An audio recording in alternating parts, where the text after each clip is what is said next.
tonga soa eto an-tranon'Andriamanitra amin'izao alarobia fa 8 ny volana May izao. Ho aminareo ny fahasoavana sy ny fiadanana avy amin'Andriamanitra iray sy Jesosy tompontsika. Ny salamo fa 9:30 hatramin'ny 7 no iombonantsika amin'ny fiderana. Salamo fa 9:30 hatramin'ny 7. Aoka hitsangantsika nome voninahitra ny Tompo. Hoy ny mpanao salamo: Jehovah, mipaka amin'ny lanitra ny famindramponao, miatra amin'ny rahona ny fahamarinanao. Ny fahamarinanao dia tahaka ny tendrombohitra avo dia avo, ny fitsaranao dia toy ny lalina indrindra. Ny olona sy ny biby dia samy vonjenao, Jehovah o. Endre ny atsara ny famindramponao, Andriamanitra, ka mialika eo amin'ny aliko ny elatrao ny zanak'olombelona. Vokony matavy ao an-tranonao izy, ary hoy ny fampifalianao no ampitronao azy. Fa ao aminao no misy ny loharanonaina, ny fahazavanao no ahitanay fahazavana. Amen. Hivavaka isika. Indray toy izay ry Andriamanitra rainay, manonona ny anaranao masina sy be voninahitra, ka mankalazanao sy misaotra anao. Mankalaza satria ianao ihany no tompony fitariana, ary ianao no nahatonga ny lalanay ho eto amin'ity toerana ity. Mankalaza satria ianao ihany no tompony fahavelomana, mitahiry anay mandraka androany. Foana nefa ny fahavelomanay raha tsy amindranao fo izahay. Ho misaotra anao satria mbola manome andro ibebahany ianao, hitodiana aminao amin'ny fanetreteny. Malaky mahazo anay tokoa no ota, ary mandavo anay ny fakapana maro. Dia mandroso izahay, Tompo, eo ampoditry ny azo fijalian'i Jesosy Kristy zanakao, omeo anay ny famelan-keloka. Noho ny fitarian'ny fanainao masina, dia ataovy matoky izany famelan-keloka izany izahay. Tsy hirorosaina intsony, fa tena ho tafatoetra tsara, tafatombona ao aminao, ilay Andriamanitra rainay. Eto amin'ity fiombonam-bavaka ity, tahaka izay anatrehanao ny olona mivory amin'ny anaranao, dia irao koa ny fanahy masina mba hitari-dalana anay, hampahitana indray ny sitraponao izay hovakiana aminay, handrenesanay ny tari-dalana avy aminao. Koa dia mitenena ry Tompo fa miaino izahay mpanomponao. Amin'ny anaran'i Jesosy Kristy. Amen. Korintianina 2:7 hatramin'ny 9. Korintianina 2:7 hatramin'ny farany. Amin'ny anaran'ny Tompo, koa amin'izany, satria manana izany fanantenana izany izahay dia sahay koa, ary tsy tahaka ny Mosesy izay nanarona ny tavany tamin'ny fisalobonana mba tsy hibanjina ny zanak'Israely ny faran'izay nialevina, fa efa donto ny sainy. Ambaraka androany dia mbola tsy nesorina ihany izany fisalobonana izany, raha vakiana ny tenin'ny fanekena taloha, satria ao amin'ny Kristy ihany no hanesorana izany. Fa misy fisalobonana manarona ny fony ambaraka androany, raha vakiana ny tenin'ny Mosesy, kanefa rehefa miverina amin'ny Tompo izy, dia hesorina ihany ny fisalobonana. Ary ny Tompo izany fanahy izany, ary izay toeran'ny fanahin'ny Tompo no itoeran'ny fahafahana.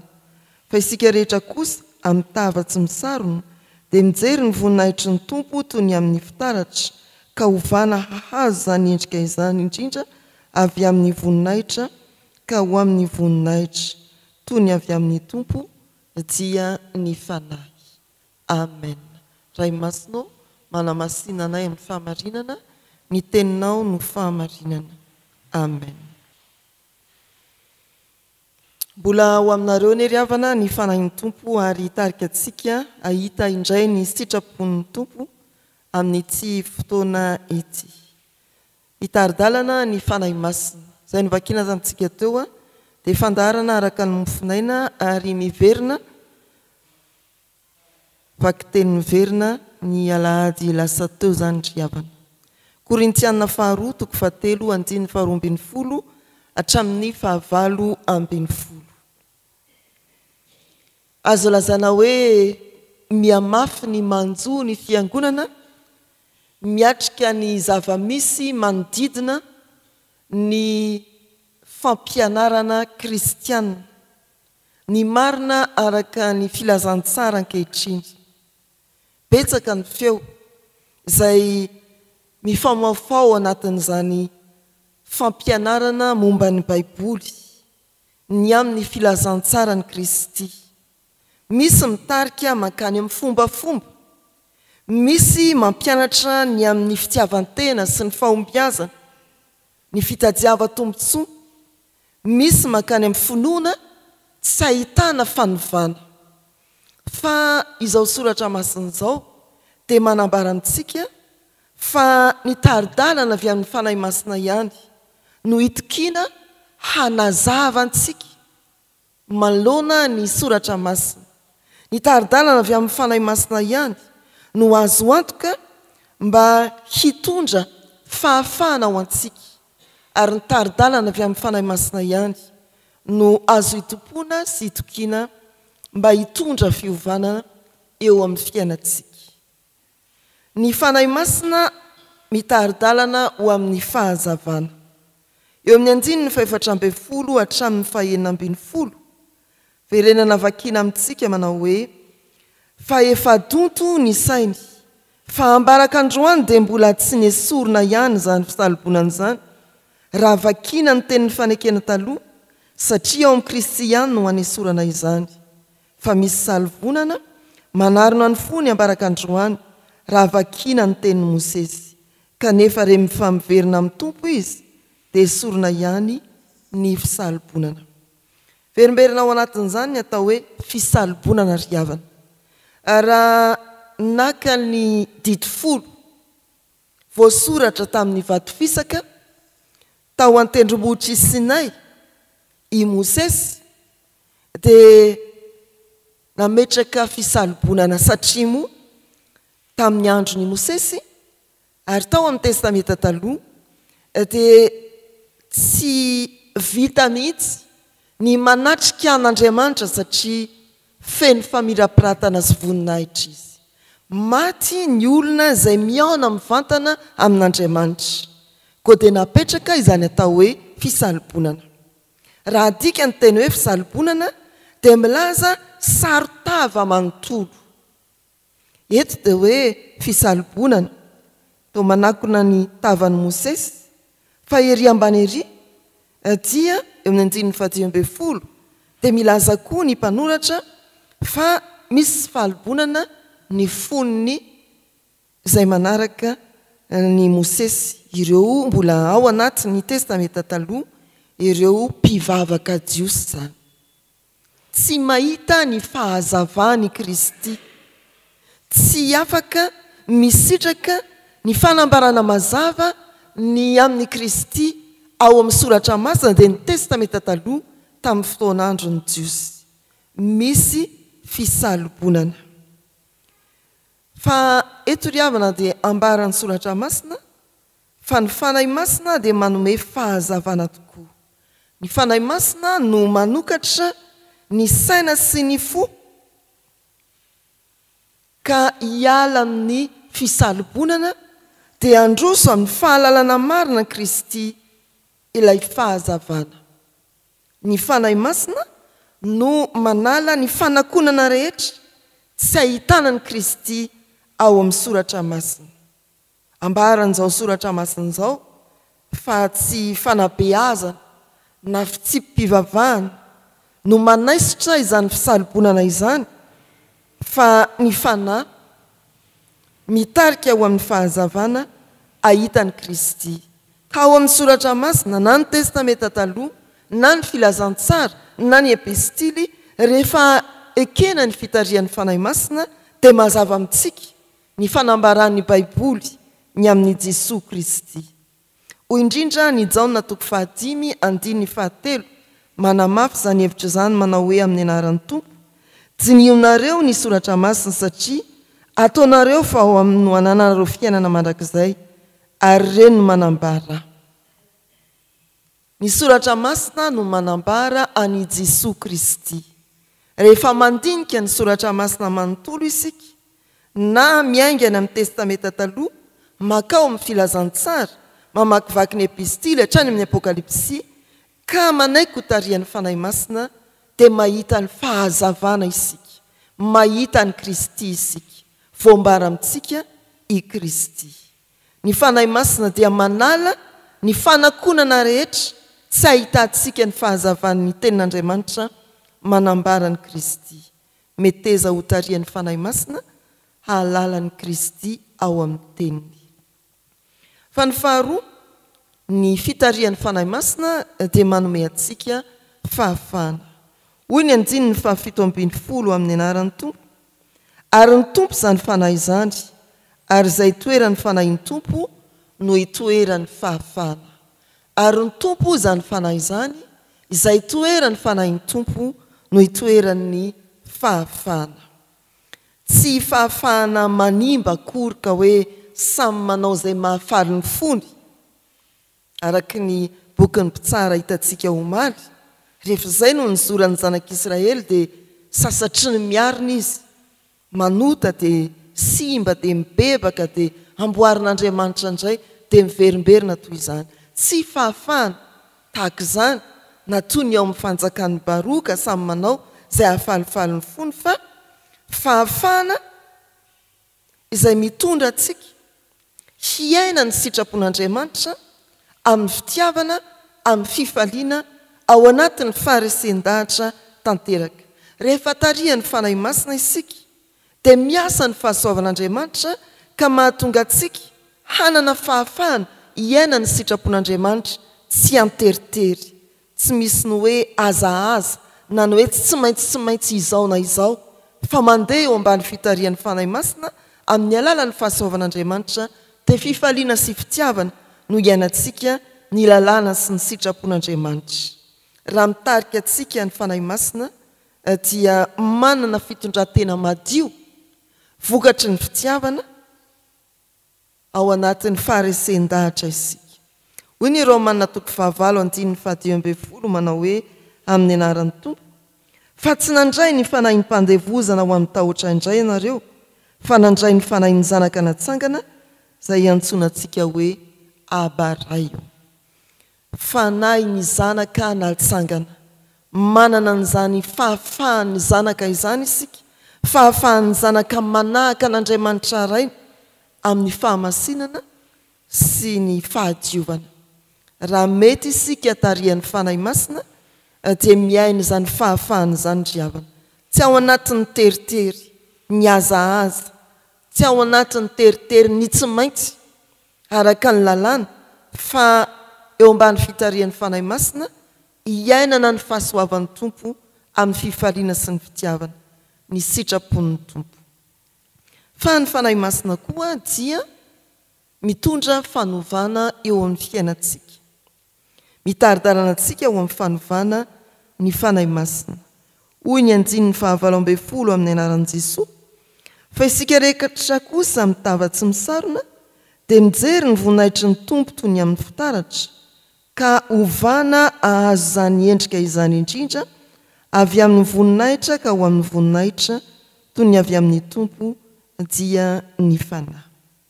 Evolana hoe ovana riavana dia mampatsiaro ny fiovana miainga sarin'ny biby anankiray, misy karazana biby lava izay atao hoe miofoka, dia miala tsikelikely ilay hoditra ivelany iny, mahatonga azy ho tenany tanteraka.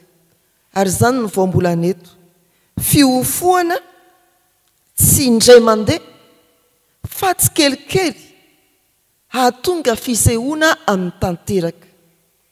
Ovana hoy ny soratra masina, hahazo ny endri Kristy lay feno voninahitra. Rehefa manaiky ho tarihan'ny fanahy masina isika dia manomboka mandray izany fanovana izany miroso amin'ny fahatanterana, mandray ny fiovana eo ambany fitarihan'ny fanahy masina miroso amin'ny fahatanterana dia tsy resaka fombafomba ivelany na fitafy na fiaingo na fitondrana ny baiboly ohatra na koa fiteny amboamboarina fa mindra tsaratsaraina tsy izany ny atao hoe fiovana teraka ny fitarian'ny fanahy masina fa miainga avy any anaty ary tsy kelikely mahatonga anao aneo ny voninahitr'Andriamanitra tanteraka miaraka amin'ny Kristy. Asa lehibe indrindra ataon'ny fanahy masina ry havana izany fanovana antsika zanak'olombelona hanana ny voninahitra miaraka amin'ny Kristy izany, hitovy endrika amin'ny Kristy, mampatsiaro ny asa-pahariana izay manonona hoe andeha isika amorona olona tahaka ny endritsika. Dia te hamerina antsika indray ny fitarian'ny fanahy masina hanana ny endrika Andriamanitra ao amin'ny Kristy. Fifaliana ho an'ny jaon'ny apôstôly ny manoratra mahatsapy izany fanovana ataon'ny tompo miroso amin'ny fahatanterahana izany. Hoy izy ao amin'ny jaonina voalohany toko 7:1-2 izay fantatry ny maro amintsika amin'ny anaran'ny tompo manao hoe endremana ahoana ny fitiavana nasehony ray ho antsika dia niantsoina antsika hoe zanak'Andriamanitra sady zany tokoa isika. Koa noho izany dia tsy mahalala antsika izao tontolo izao satria tsy mahalala azy izy. Ry malala ankehitriny aza dia zanak'Andriamanitra isika nefa tsy mbola naseho izay ho toetsika rahatrizay. Fantatsika fa raha iseho izy dia ho tahaka azy isika fa ho hitantsika izy dia izay tena endriny tokoa. Ny fitarian'ny fanahy masina dia manomboka fanovana ao amintsika ary fanovana tsy kelikely mahatonga antsika hitovy endrika tanteraka amin'ny Kristy ilay zanak'Andriamanitra. Mifalifa zanak'Andriamanitra ianao raha vao nandray ny Kristy ka nomeny ny fanahy masina teo amin'ny batisa mandroso amin'ny fahatanterahana fiovana tsy an'ny zanak'olombelona amboleny zany ry havana fa asan'ny fanahy masina irery any. Ety am-pamaranana dia fitinina ny afatra manao hoe efa nomen'Andriamanitra antsika ny fanahy masina miandry fotsiny fanaikentsika sy ny fidirantsika amin'ny fiainana vaovao Andriamanitra ary mitady olona vonina ho amin'izany fitarian'ny fanahy masina handray fiainam-baovao ny Kristy izany. Efa nandinika ny soratra masina ve ianao ka nahafantatra ny Kristy ankehitriny? Efa nandray ny fanahy masina ve ianao ka miaina amin'ny herim-pahasoavan'Andriamanitra eo mpanatanterahana ny sitrapony? Efa miova ve isika sa mbola ilay isika taloha ihany no miriry eny rehetreny? Aoka isika hiteny amin'Andriamanitra ka hivavaka manao hoe esory ny saritava amin'ny foko mba hitako ny fahazavanao, afao amin'ny fatoranao mba hiaina amin'ny fahafana ary indrindra avadio ho toy ny endrika ao Andriamanitra ny fiainako rehetra. Amen. Hivavaka isika ry havana. Tompo dia misaotra anao izahay no ny fitiavanao.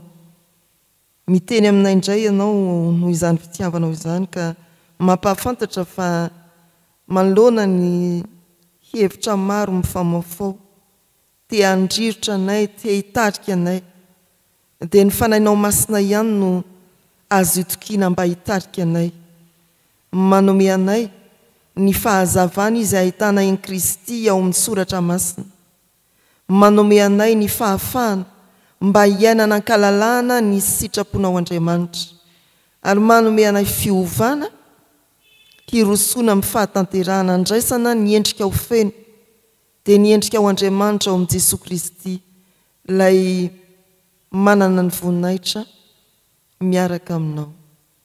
Omeo anay tokoa ny fanahy masina mba hatanteraka izany eo amin'ny fiainanay ary amin'ity tontolo andro ity Tompo dia aza avelanao irery izahay tantany tario amin'ny fanahinao masina indreo apetraka eo am-pelatananao tokoa ireo fandaharam-potoana izay kasainay. Tario izay hatanteraka izany araka ny sitraponao mba hijoro ho vavolombelonao ary manantena koa fa amin'ny ezaka rehetra ataonay na ny asa fivelomana na ny fianarana na ireo fikarakarana sy fandaminana samihafa momba ny fiainanay andavanandro amin'ireny dia ametraka ny tanam-pahasoavanao sy ny fitahinao ianao. Indreo tompony marary hitanao ny fanahintainan'izy ireny, mety misy miady amin'ny fahafatesana mihitsy aza, azavelanao irery-ko fa tario ho tonga amin'ny fandraisana ny fampaherezana avy aminao, ny fanantenana avy aminao, iorina tsara amin'ny finoana eo ampiatrehana ny tsy fahasalamany. Ao ny manamanjo dia ilay fanahy masina mpampionina irao anapaka ao am-pon'izy ireny. Eo ireo misedra olana, ianao no mahafantatra ny habeny izany, na olana arakasa, na olana ara-piaramonina, na olana rahankonana, mety tonga any amin'ny raha-pitsarana izany. Fa amin'ireny tompo dia marino ny mpanomponao eo am-pitsarana, ny teninao manafaka, ny teninao mitarika, ny teninao mampahery ho amin'izy ireny mandrakariva. Tononay eo aminao Andriamanitra, ny amin'ny firenenay tena hitanao miharihary ny fahosan'izao firenena misy anay izao, fa izay kristianina kosa dia ampaherezy tsy raviravy tanana ary ho mpampahery ny mpiray tanindrazana aminay, amin'izay tsy maintsy hiatrehana ny andraikitra tandrify anay tsiraray avy. Dia ianao koa no ametrahanay ny fiangonana, mba ho fiangonana mahajoro tsara ho vavolombelonao eo ambany fitarihan'ny fanahy masina, mba ho fiangonana mampianatra mazava ny teninao fa tsy mamily lalana ny mpiaino, mba ho fiangonana tena manana fitondratena tsara eo ambany fitarihan'ny fanahinao masina, ho fiangonana mandroso amin'ny fahatanterahana araka ny endrika ao Andriamanitra. Atambatray ny vavakay amin'ny nampianarin'i Jesosy manao hoe: Rainay izay ny an-danitra, ho amasinina ane ny anaranao, ho tonga ane ny fanjakanao, atao ane ny sitraponao ety an-tany ho tahaka ny an-danitra. Meo anay anio ny anina sahaza ao anay, ary mamelany elokay tahaka namelanay izay meloka taminay. Aza mitondra anay amin'ny fakapanahy, manafahanay amin'ny ratsy, anao ny fanjakana sy ny hery ary ny voninahitra mandrakizay. Amen. Raisoa amin'ny fahatokiana ny tsodrano atolotra amin'ny anaran'ny Tompo, amin'ny fifaliana no ivoahanareo ary amin'ny fiadanana no hitondrana anareo, mandihana hitari-dalana anareo ny fanahy masina. Amen.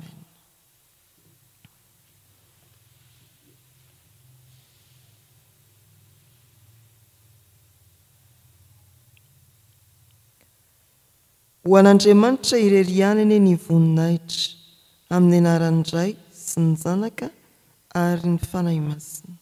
Amen.